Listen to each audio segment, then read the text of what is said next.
Arvind sir is the person who made mechanical engineering easy, जिन्होंने आसान बना दिया मैकेनिकल इंजीनियरिंग को, and I definitely owe my success to Arvind sir.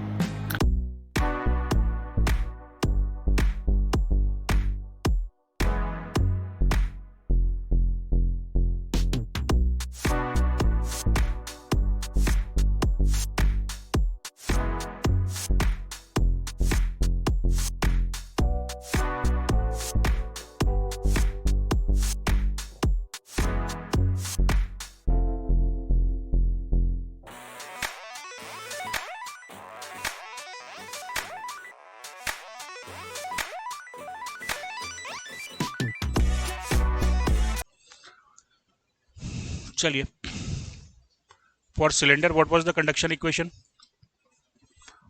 1/r del by del r, r square del T by del r. अच्छा, r square उसमें आता है, r del T by del r equals to 0. Correct है. तो मेरे को मिला del by del r into r del T by del r equals to 0. इसको इंटीग्रेट किया तो क्या आया?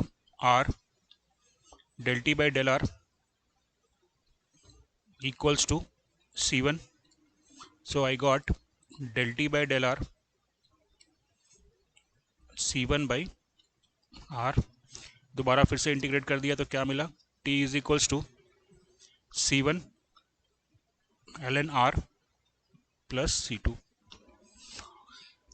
क्लियर है यहाँ तक? कोई दिक्कत, कोई समस्या? प्लेन स्लैब था तो टेम्परेचर प्रोफाइल क्या मिला था आपको? प्लेन स्लैब के लिए आपको टेम्परेचर प्रोफाइल क्या मिला था? लीनियर मिला था. यहाँ पे आपको क्या मिल रहा है? लॉगरिथमिक.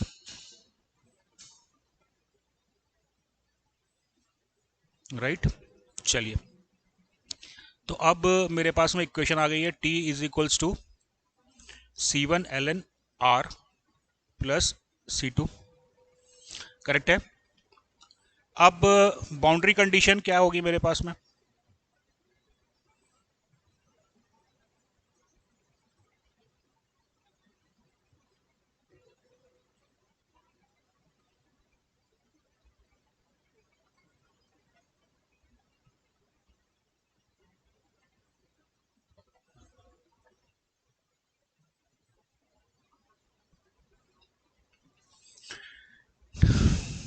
यहाँ पे दो रेडियस मेरे को मिल रही है, R1 और R2. क्लियर. तो यहाँ पे अपन बाउंड्री कंडीशन ले सकते हैं. At R equal to R1 T is equals to T1. At R is equals to R2 T is equals to T2. Right. चलो, तो क्या इक्वेशन मेरे को मिलेगा? T1 equals to C1 ln R plus ln R1 plus C2 and T2 is equals to C1 ln R2 plus C2. Correct है. 1 and 2, 1 और 2 को आप सब्सट्रैक्ट कर दो तो क्या आ गया? T1 minus T2 is equals to C1 ln R1 minus R2. तो ln R1 minus ln R2 आएगा. हाँ, या इसको अपन लिख लेंगे ln R1 by R2. Clear हो गया. तो अभी C1 की वैल्यू क्या आ गई? C1 is equals to T1 minus T2 divided by ln R1 by R2 by R2. Is that clear? चलिए, अब Q इज इक्वल्स टू होता है, Q इज इक्वल्स टू होता है minus k del T by del R, क्योंकि variation जो है वो आर के साथ में हो रहा है, तो del T by del R कर देंगे. Del T by del R was del T by del R मेरे को मिला था C1 by R, so that is minus k into C1 by R, right? So that is k T1 minus T2 divided by ln R1 by R2 था, तो minus sign हटा के मैं इसको ln R2 बाई R1 कर लेता हूँ.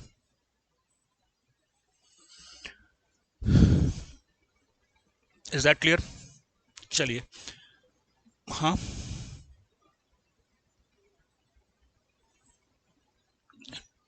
To are क्यों आए? अच्छा, सी बाई आर था, ओके सॉरी, ठीक ठीक ठीक ठीक है, C1 बाई आर था, तो नीचे आर भी आएगा, वेरी गुड. तो अभी मेरे को क्यू मिल गया. कैपिटल क्यू क्या होगा? हाँ, 2 pi r l T1 minus T2 divided by r ln R2 by R1. तो R से R आपका कैंसिल आउट हो गया, K भी आएगा ना, हाँ K आएगा ना, K आएगा. तो मैं Q को लिख सकता हूँ T1 minus T2 divided by ln R2 by R1 divided by 2 पाई के एल. तो इंपॉर्टेंट टर्म जो मेरे को यहाँ पे मिला, देखो कंडक्शन में हीट ट्रांसफर निकालने के लिए क्या फॉर्मूला यूज करना है अपने को? Delta T by R. तो बस मेरे को रेजिस्टेंस निकाल लेना है, बाकी सब काम ऑटोमेटिकली हो जाएगा. तो सिलेंडर के लिए रेजिस्टेंस क्या मिला मेरे को? For cylinder resistance is, cylinder के लिए रेजिस्टेंस आया ln R2 by R1 divided by 2 पाई के एल. करेक्ट है? तो ये अपने को याद रखना है, ln R2 by R1 divided by 2 पाई के एल. Is that clear? चलिए, स्फीयर में क्या आया था?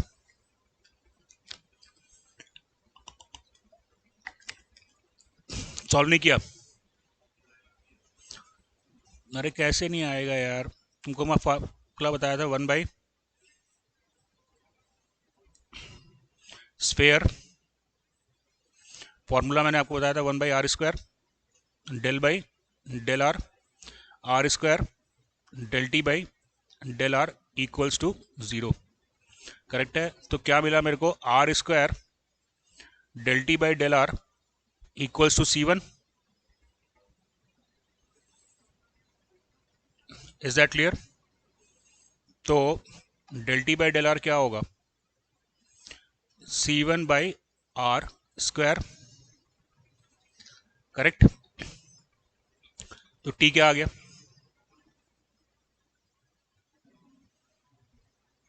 Minus C1 by r plus C2.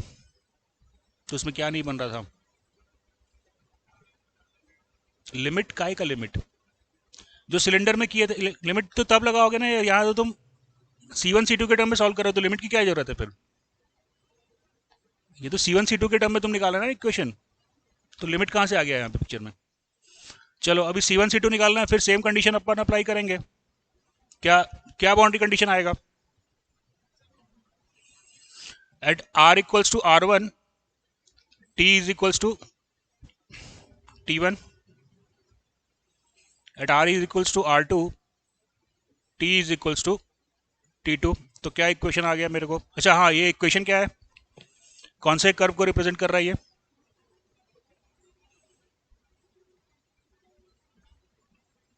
Linear है ये? अरे बेटा, हाइपरबोलिक है भैया मेरे. That is hyperbolic. Plane wall के केस में लीनियर था, सिलेंडर के केस में लॉगरिथमिक, और यहाँ पे मेरे को मिला है हाइपरबोलिक. इनवर्सली प्रोपोर्शनल आ रहा है ना टी और आर, तो जब इनवर्सली प्रोपोर्शनल होता है दैट इज हाइपरबोलिक. चलो जी, तो अब मेरे को पहली इक्वेशन मिली, T1 is equals to minus C1 by R1 plus C2. T2 is equals to minus C2 by R2 plus C2. Right? अच्छा, यहाँ पे C1 होगा, हाँ ठीक है, यहाँ पे सॉरी, यहाँ पे C1 होगा. तो दोनों को माइनस कर दो तो क्या आया, T1 minus T2 is equals to minus C1 by R1 plus C1 by R2 हो जाएगा। तो T1 माइनस T2 मेरे को मिल गया, C1 कॉमन आ गया, R1 माइनस, अरे यार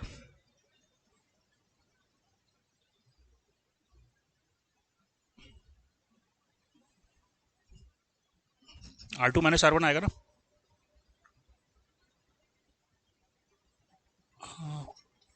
मेरे को मिल रहा है 1/R2 माइनस 1/R1, तो R1 minus R2 divided by R1 R2। Is it clear? चलिए, तो C1 क्या मिल गया हमको, C1 is equals to T1 minus T2 minus T2 T1 minus T2 into R1 R2 divided by R1 minus R2, है ना, यही आ रहा है ना। और del T by del are क्या आया था, C1 by are square, C1 by are square, correct है।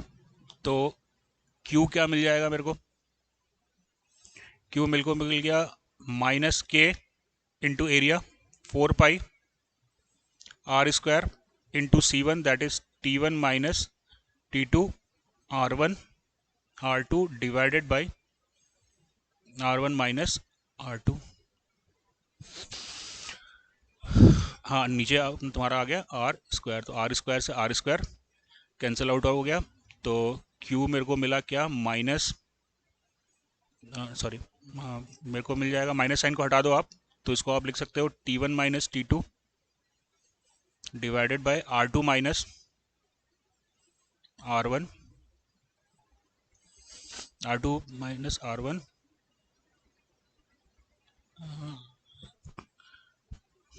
4 पाई के R1 R2, यही आ रहा है ना। R1 माइनस R2 और बच गया ऊपर में कि तुम्हारा क्या, 4 पाई के R1 R2, हाँ करेक्ट है, ठीक है, दैट इज 4 पाई के R1 R2, 4 पाई के R1 R2। तो क्या मिला रेजिस्टेंस, चलो यहाँ पे फॉर स्फेयर जो मेरे को रेजिस्टेंस मिला that is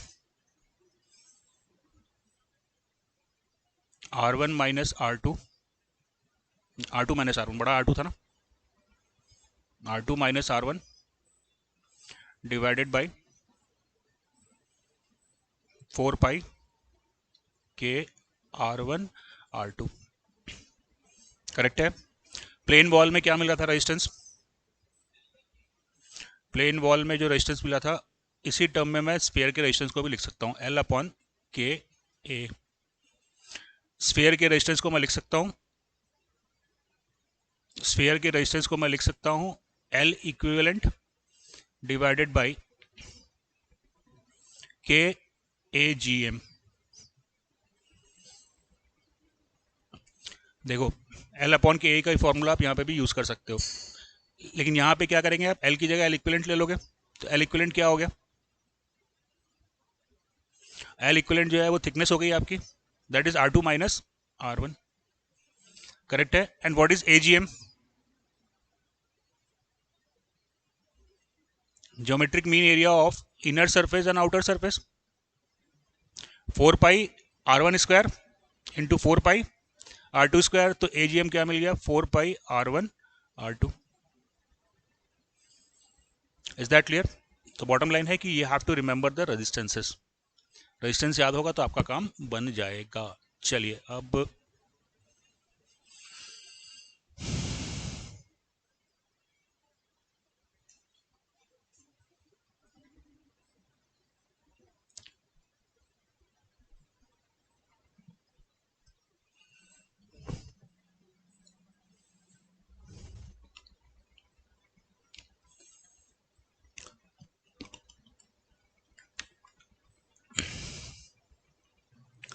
resistance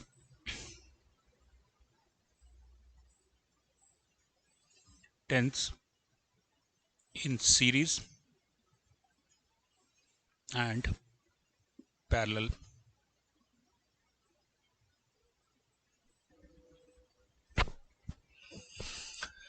Resistance in series and parallel. देखो, दो इलेक्ट्रिकल रेजिस्टेंस सीरीज में होते हैं कब?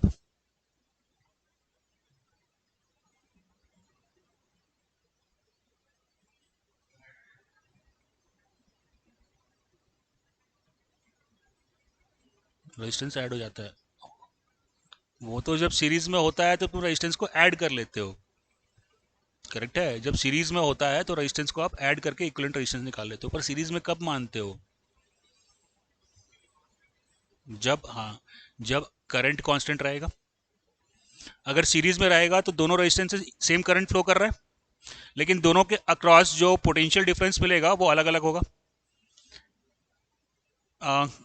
रेजिस्टेंस 1 के अक्रॉस जो पोटेंशियल डिफरेंस है वो V1 माइनस V2 है, और रेजिस्टेंस 2 के अक्रॉस जो पोटेंशियल डिफरेंस है वो V2 माइनस V3 है, करेक्ट है। तो सिमिलरली दो रेजिस्टेंस को हम सीरीज में तब मानेंगे जब उनके बीच में क्या होना चाहिए? इनसे कॉमन सेम हीट फ्लो होनी चाहिए। क्लियर? दो रेजिस्टेंस अगर सीरीज में होंगे तो उनसे सेम हीट फ्लो करेगी, लेकिन टेम्परेचर क्या होगा? यहाँ पे T1 होगा, यहाँ पे T2 होगा और यहाँ पे T3। तो पहले रेजिस्टेंस के अक्रॉस आपका रेजिस्टेंस कितना आ गया, सॉरी टेम्परेचर डिफरेंस कितना आया? T1 minus T2। Second resistance पे आया T2 माइनस T3। रेजिस्टेंस जब सीरीज में होते हैं तो आप डायरेक्टली यूज करते हो R1 plus R2। Am I clear? Yes no? चलिए,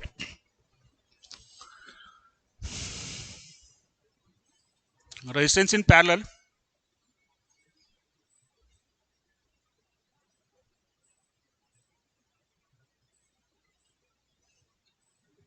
दो इलेक्ट्रिकल रेजिस्टेंस पैरेलल में होते हैं कब?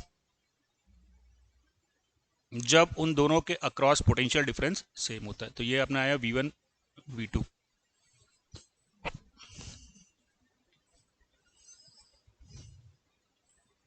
राइट। दोनों के अक्रॉस सेम मेरे को पोटेंशियल डिफरेंस मिल रहा है, और करंट जो है वो अब I1 I2 हो जाएगा। सीरीज में क्या था? टेम्परेचर पोटेंशियल डिफरेंस अलग अलग था लेकिन करंट सेम था। यहां पे पोटेंशियल डिफरेंस सेम है, करंट अलग अलग है। तो थर्मल रेजिस्टेंस के केस में क्या होगा? हीट जो है वो अब अलग अलग फ्लो करेगी, Q1 और Q2। तो कॉमन क्या रहेगा? टेम्परेचर डिफरेंस जो है वो कॉमन रहेगा। ये यहाँ पे भी T1 है और यहाँ पे T2। What is the temperature difference across resistance 1? That is T1 minus T2। चलिए, जब रेजिस्टेंस पैरेलल में होते हैं तो होता है 1/R equals to 1/R1 plus 1/R2, correct. चलो अब सोच के जवाब देना। दो प्लेन वॉल हैं,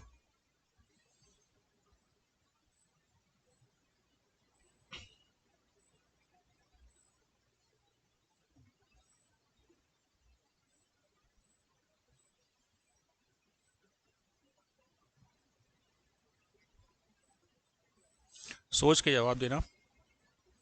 ये दो वॉल जो है 1 और 2, ये सीरीज में है या पैरेलल में?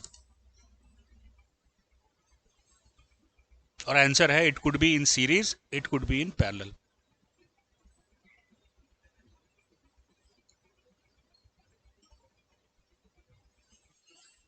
अगर मान ले यहां पे T1 है और यहां पे T2 है,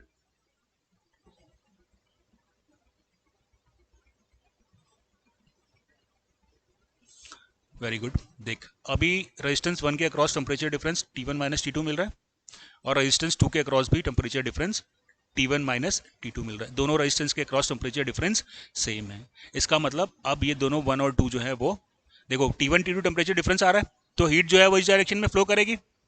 दोनों रजिस्टर्स के अक्रॉस तो टेम्परेचर डिफरेंस सेम मिल रहा है, एम आई क्लियर? लेकिन अब हीट जो है वो अलग अलग अमाउंट में फ्लो करेगी, करेक्ट है। तो ये सेम ब्लॉक थे, अभी ये पैरेलल में है। अभी सेम ब्लॉक कंसीडर करो, अभी सेम ब्लॉक कंसीडर करो।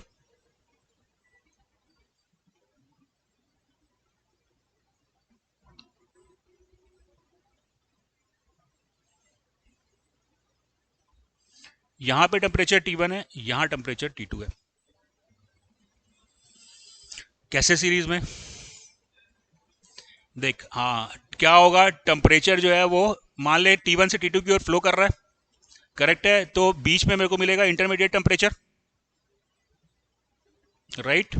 ये हो गया टेम्परेचर Ti और यहां पे मेरे को मिला temperature T2।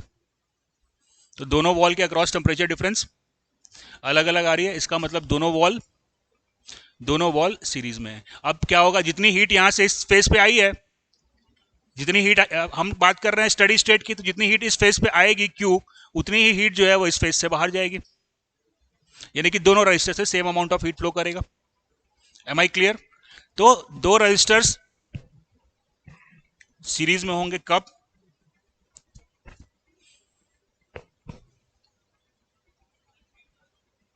Heat transfer constant होगा और दोनों रजिस्टर के क्रॉस टेम्परेचर डिफरेंस अलग अलग मिलेगा। क्लियर है? चलो,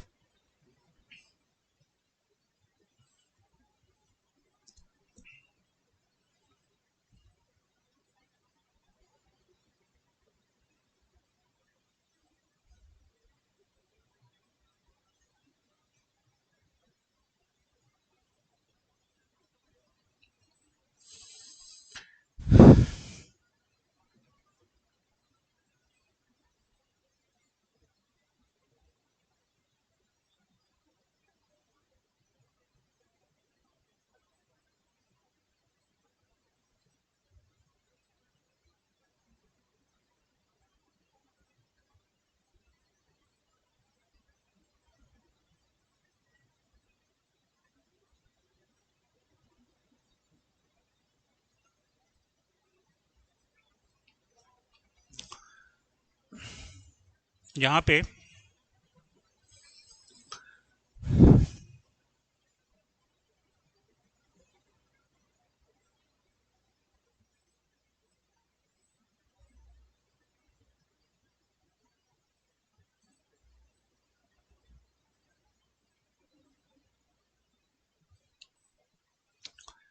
ये एक पाइप है, ये इसके ऊपर पहला इंसुलेशन है ऑफ थर्मल कंडक्टिविटी K और दूसरा इंसुलेशन का लेयर लगा हुआ है K2, राइट। यहां पे मान लो कि हॉट वाटर है, यहां पे समझ लो कि आप हॉट वाटर है और बाहर जो है वो एयर है, राइट। ये दो रजिस्टर्स जो हैं K1 और K2, ये सीरीज में आएंगे या पैरेलल में?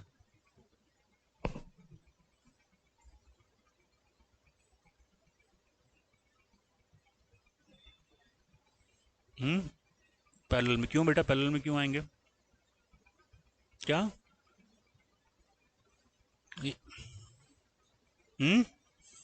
मेरे भाई देख, क्या होगा, यहां पे कुछ टेम्परेचर होगा और आउटर साइड में कुछ टेम्परेचर होगा, तो इसका मतलब बीच में कुछ अलग टेम्परेचर होगा, तो इसका मतलब रजिस्टर के अक्रॉस टेम्परेचर डिफरेंस अलग अलग आ रहा है, तो ऑब्वियसली ये दोनों क्या होंगे, ये सेम होंगे, करेक्ट है।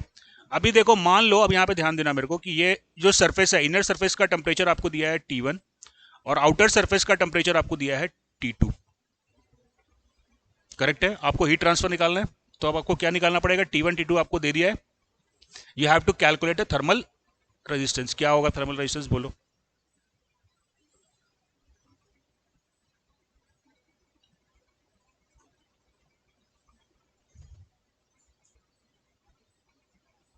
Ln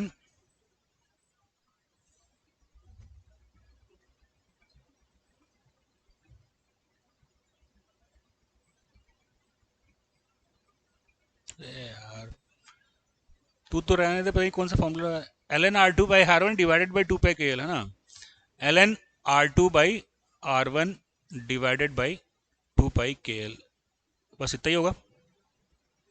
ये तो आपने क्या किया, एक वॉल का रेजिस्टेंस निकाला, दूसरा वॉल सीरीज में जुड़ा हुआ है, तो सीरीज में अपन क्या कर देते हैं, सिंपली प्लस कर देते हैं, तो ln R3 by R2 divided by 2 पाई के एल हो गया। क्लियर है? 2 पाई के एल हो गया। चलिए सेम क्वेश्चन को अपन सॉल्व करते हैं, थोड़ा सा चेंज कर देते हैं।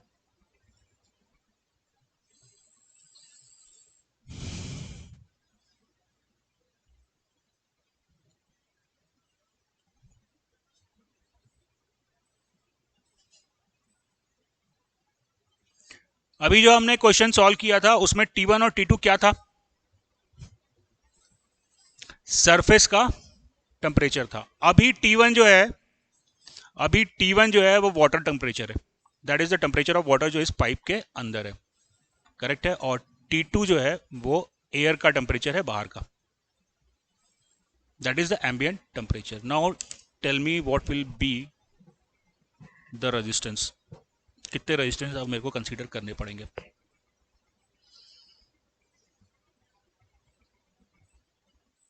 सेम क्वेश्चन है या कुछ बदल गया है? हीट फ्लो काहे नहीं होगा भाई? सेम कहाँ है? T1 और T2 है ना, T1 और T2 है ना। पहले सरफेस का टेम्परेचर दिया था, अब तुमको वाटर का टेम्परेचर दिया है और एयर का टेम्परेचर दिया है बाहर का। कंडक्शन तो था ही पहले बेटा, कन्वेक्शन भी आ जाएगा। अब यहाँ पे कन्वेक्टिव हीट रेजिस्टेंस भी मेरे को कंसीडर करना पड़ेगा। अब ध्यान से सुनो मेरी बात को। देखो अब हीट ट्रांसफर कैसे होगा, पहले वाटर से सरफेस को, तो वाटर से सरफेस का जो हीट ट्रांसफर हुआ, क्या फिनोमिना होगा ये? वाटर से सरफेस को पहले आप करोगे तो सबसे पहले आप कन्वेक्टिव रेजिस्टेंस को ऐड करोगे। क्यों? वाटर से सरफेस को हीट ट्रांसफर हुआ, एक्सटर्नल हीट ट्रांसफर, तो कन्वेक्टिव रेजिस्टेंस आ गया। फिर क्या होगा? पहली लेयर का conductive of first layer, then conductive of second layer, and then अभी आप कहां पे पहुंच गए? अभी आउटर सरफेस पे पहुंच गया हो, लेकिन आउटर सरफेस से आपको कहां जाना है? अभी आउटर सरफेस से कहां जाना है? तो फिर आपको एक कन्वेक्टिव रेजिस्टेंस और ऐड करना पड़ेगा। Am I clear? अगर मान लो कि T1 जो है वो इनर सरफेस का टेम्परेचर है और T2 एयर का टेम्परेचर है, तो कितने रेजिस्टेंस आप कंसीडर करोगे? 3, क्योंकि इनर सरफेस का दिया है, तो सरफेस से conductive, again conductive, and then surface to air convective. तो जहां पे फ्लूइड और सरफेस के बीच में हीट ट्रांसफर होगा वहां पे आपको कन्वेक्टिव रेजिस्टेंस को भी लेना पड़ेगा।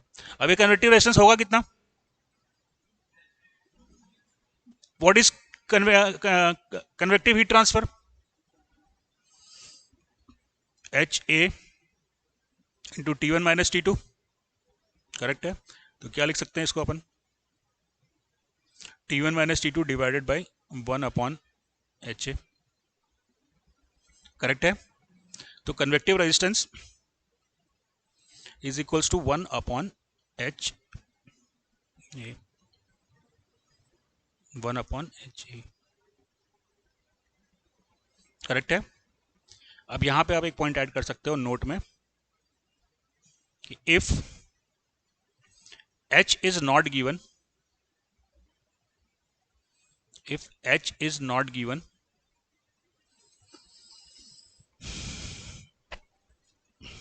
convective resistance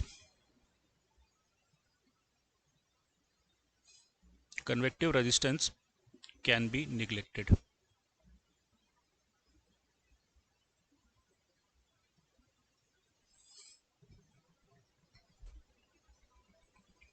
बोलने का मतलब यह हुआ कि आपको वाटर और एयर का टेम्परेचर तो दिया है, तो कायदे से आपको कन्वेक्टिव रेजिस्टेंस कैलकुलेट करना था, लेकिन कन्वेक्टिव रेजिस्टेंस को निकालने के लिए आपको क्या चाहिए? H चाहिए। तो अगर H नहीं दिया है तो हम वहाँ पे ऐसा नहीं करेंगे कि सर क्वेश्चन गलत है मैं सॉल्व नहीं करूँगा।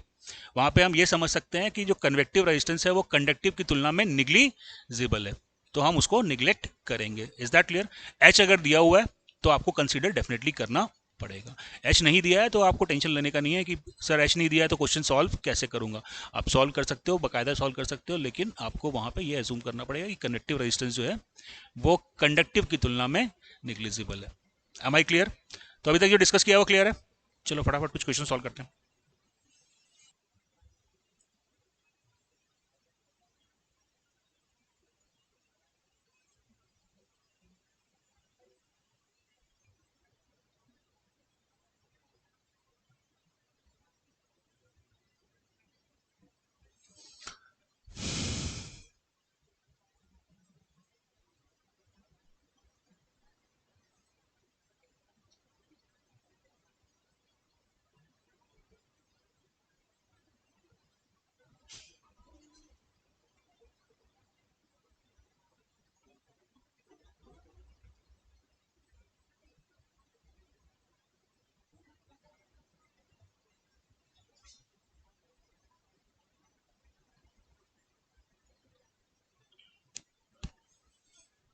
क्वेश्चन नंबर 1 नोट हो गया? क्वेश्चन नंबर 2, क्वेश्चन नंबर 1 हो गया, क्वेश्चन नंबर 2 दोनों हो गया? नहीं हुआ? Write down question number 2, the door of a cold storage plant is made from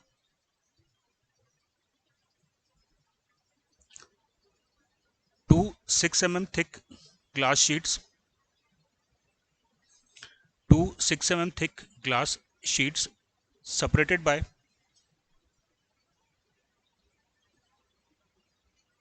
uniform air gap of 2 mm. The temperature of room inside, the temperature of the air inside the room is minus 20 degrees centigrade,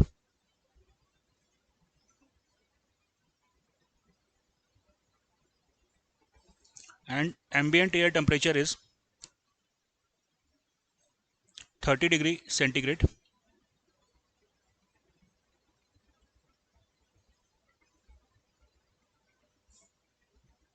Ambient air temperature is 30 degrees centigrade.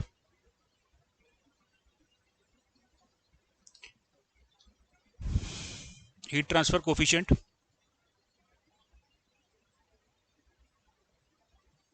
between glass and air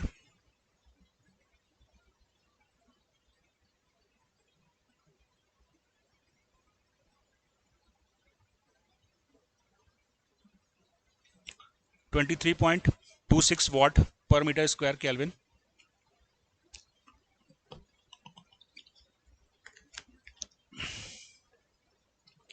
23.26 watt per meter square Kelvin.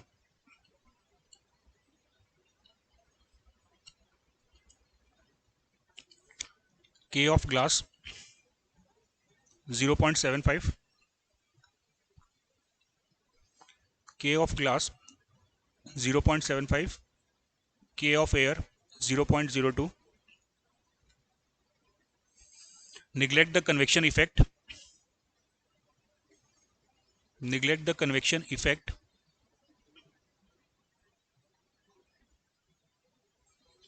in air gap. Neglect the convection effect in air gap.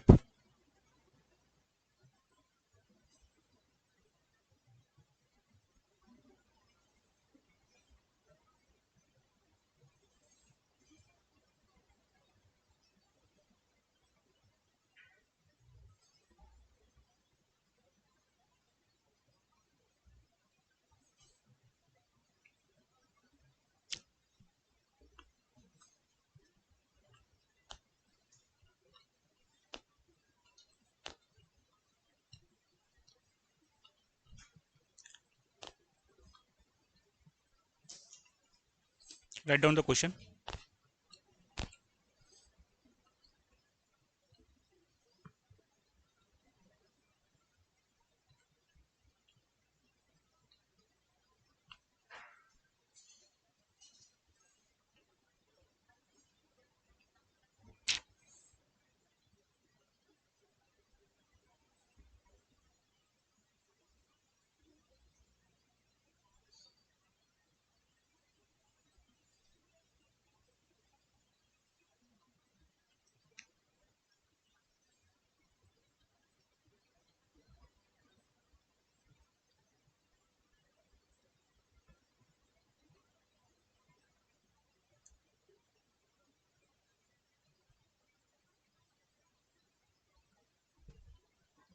Dimension दिख रही है क्या इसमें, या बड़ा करूँ? हाँ, okay.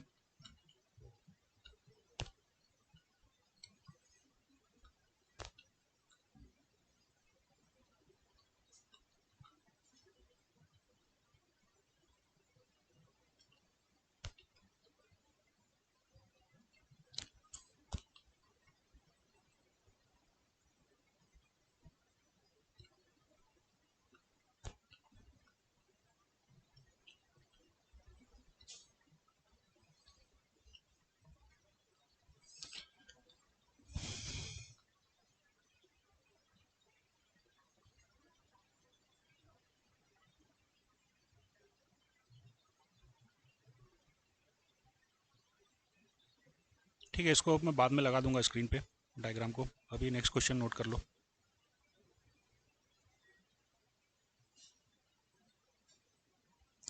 Right down 10 centimetre OD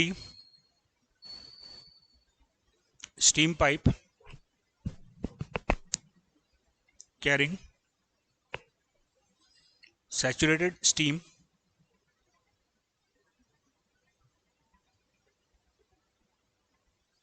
at 1373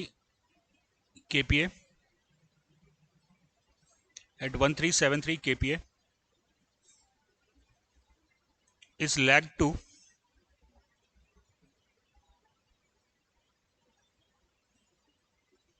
20 centimeter diameter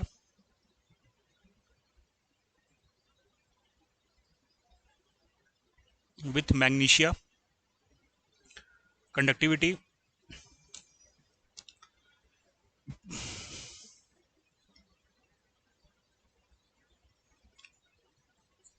conductivity 0.07, further lagged further lagged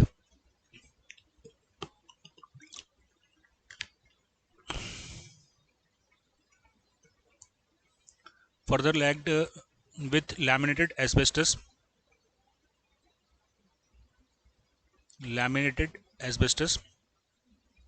K 0.08,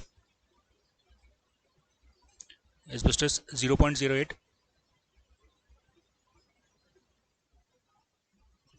to 25 centimeter diameter.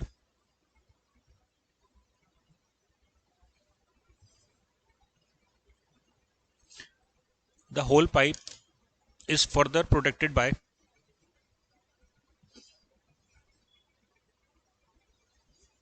a layer of canvas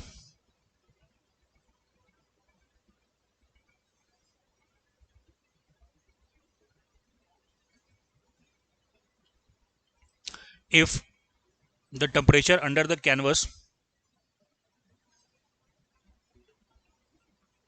if the temperature under the canvas is 20 degrees centigrade,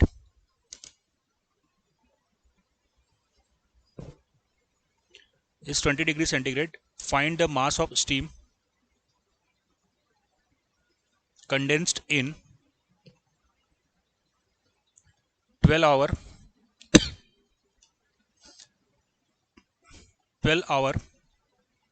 on 150-meter length of pipe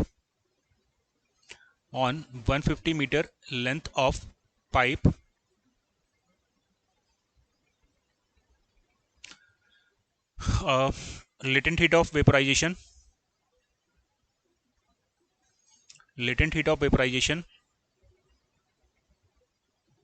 at 1373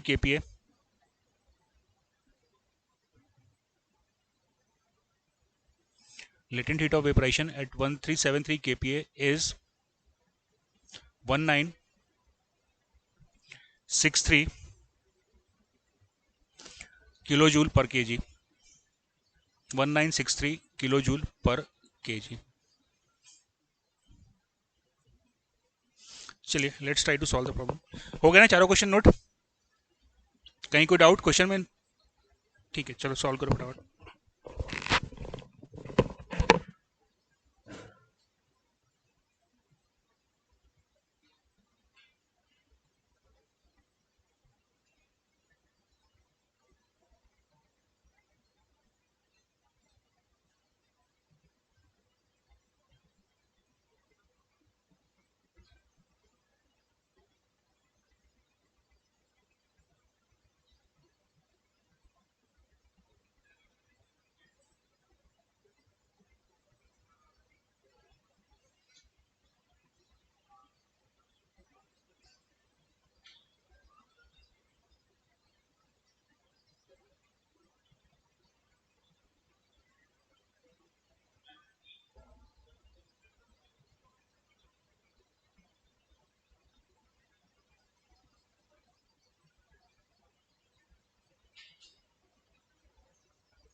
चलो question number 1, क्या answer आया, क्या निकालना था मेरे को? Determine the heat flow through the, एक minute, kilo joule में निकलेगा नहीं बेटा, वॉट में निकलेगा, वॉट में निकलेगा। किलो जूल वाला काम थर्मोडायनामिक्स में होता है।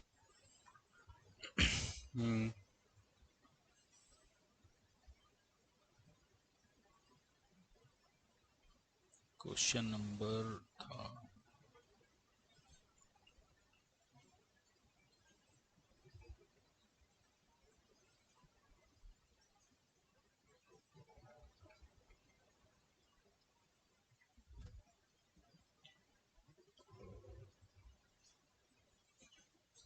हीट ट्रांसफर 63.4 आ रहा है। Very good, very good. और उसके बाद उसमें निकालना था इंटरमीडिएट टेम्परेचर, कितना है? 1।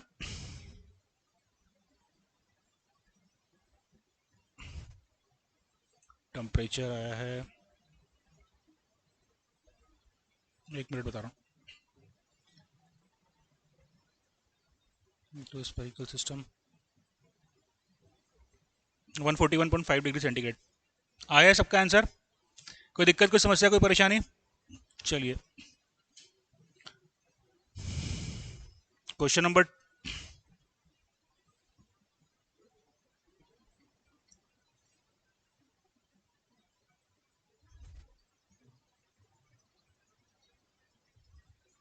क्वेश्चन नंबर 2 का आंसर बताओ।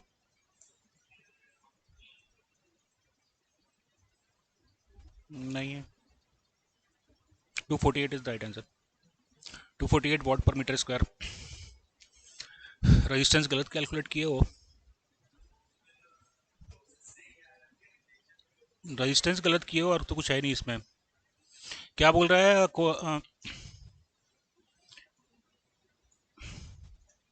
The temperature of air inside the room is -20 degree centigrade. H नहीं दिया ना?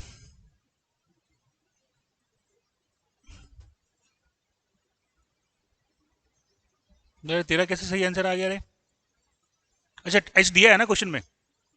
एच दिया है कि नहीं? एच दिया है ना? हाँ, तब ठीक, ठीक है, ठीक है, तब 247.5 इज द राइट आंसर। चलो इधर देखो,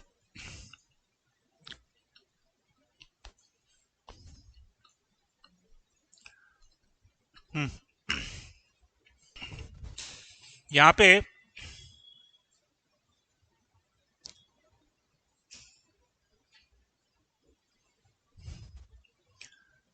दो ग्लास की प्लेट के बीच में हमने, the door of a cold storage plant is made of 2 6 mm thick glass sheet. उसके बीच में हमने 2 mm के लिए एयर फिल करी है।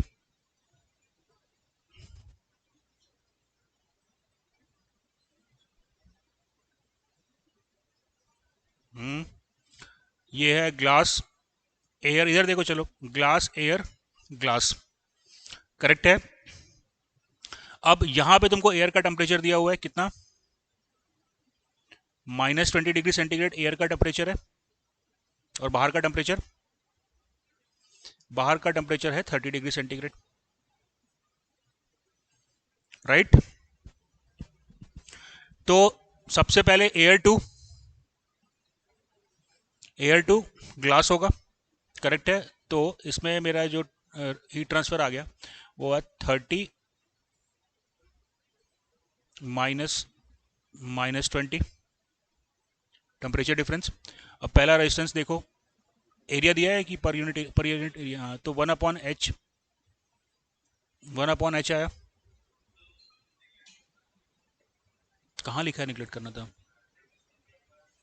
कहाँ निगलेक्ट करने बोला है? एयर गैप में निगलेक्ट करने के लिए बोल रहा है भैया। गैप में इसलिए निगलेक्ट कर रहे हैं कि गैप में फ्लो नहीं हो रहा ना, और फ्लो नहीं होगा तो कन्वेक्शन इफेक्ट वैसे भी निगलेक्टेड ही होगा। चलो, तो कितना आया? 1/h plus L G by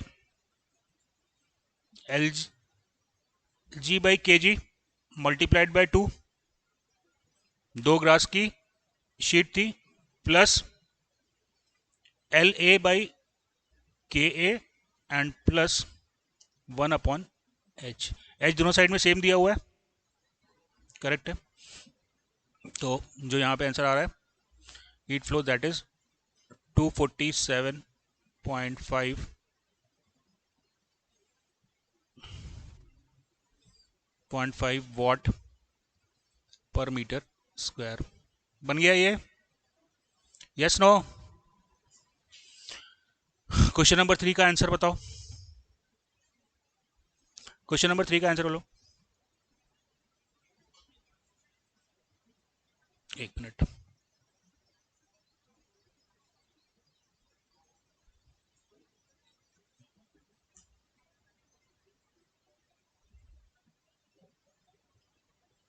$40.7 kilowatt आ रहा है बेटा सबका आंसर। चलो इधर रेजिस्टेंस निकालो आप फटाफट। यहाँ पे इधर देखो, टेम्परेचर मेरे को सरफेस का दिया हुआ है, करेक्ट है। कितने रेजिस्टेंस लेने पड़ेंगे? एक आया आर ए, करेक्ट है। उसके बाद नो टॉकिंग प्लीज, अब इधर देखो। चलो आर ए के बाद, वेरी गुड, आर ए के बाद आर बी और आर सी पैरेलल में आ जाएंगे। आर बी और आर सी पैरेलल में आ गए, फिर R D and then R E, correct है। सबसे पहले आप पैरेलल का रेजिस्टेंस निकाल लो। आर बी एरिया कितना दिया है?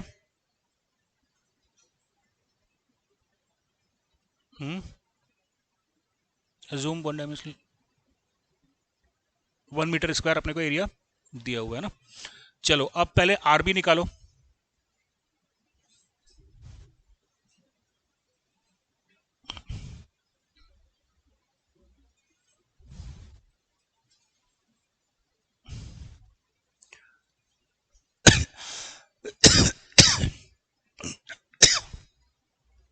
L B divided by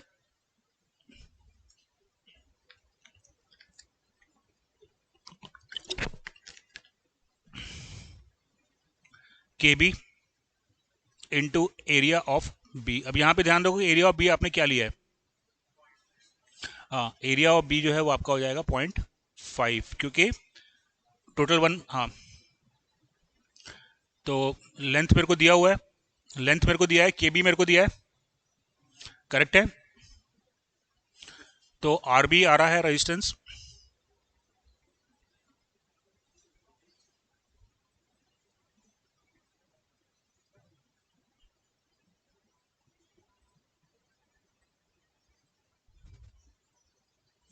R B आ रहा है 2 इंटू 10⁻⁻², 2 इंटू 10⁻⁻²। आर सी आ रहा है, आर सी आ रहा है 3 इंटू 10⁻, 3 इंटू 10⁻²।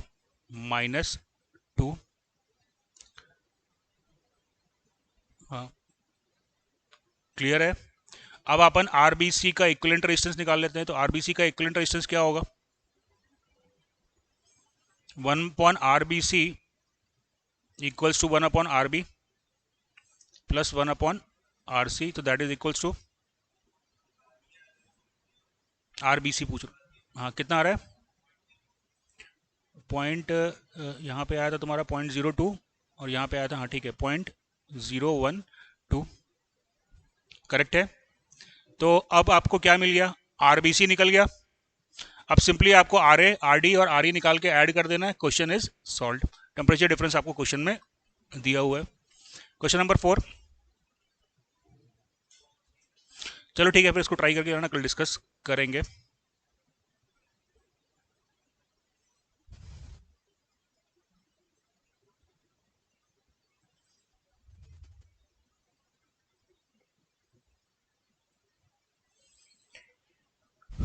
क्या बोल रहा हूँ? किसमें? चौथे वाले में? एक मिनट रुक जा, मैं देख तो लेंगे क्वेश्चन में क्या बोल रहा है। 2 टेम्परेचर दिया है क्या? नहीं, एक ही दिया है तो फिर नहीं होगा कम। दिया है ना रे भाई, एक ही दिया है, दूसरा भी दिया है। लेटेंट हीट से नहीं निकलेगा, स्टीम टेबल से निकलेगा। सैचुरेशन टेम्परेचर वहाँ से कैलकुलेट करना पड़ेगा, है ना। चलो बता देता हूँ टेम्परेचर। सैचुरेशन टेम्परेचर वहाँ से निकालना पड़ेगा, करस्पॉन्डिंग टू तेरा जो प्रेशर दिया हुआ है वहाँ से निकल जाएगा। टेम्परेचर है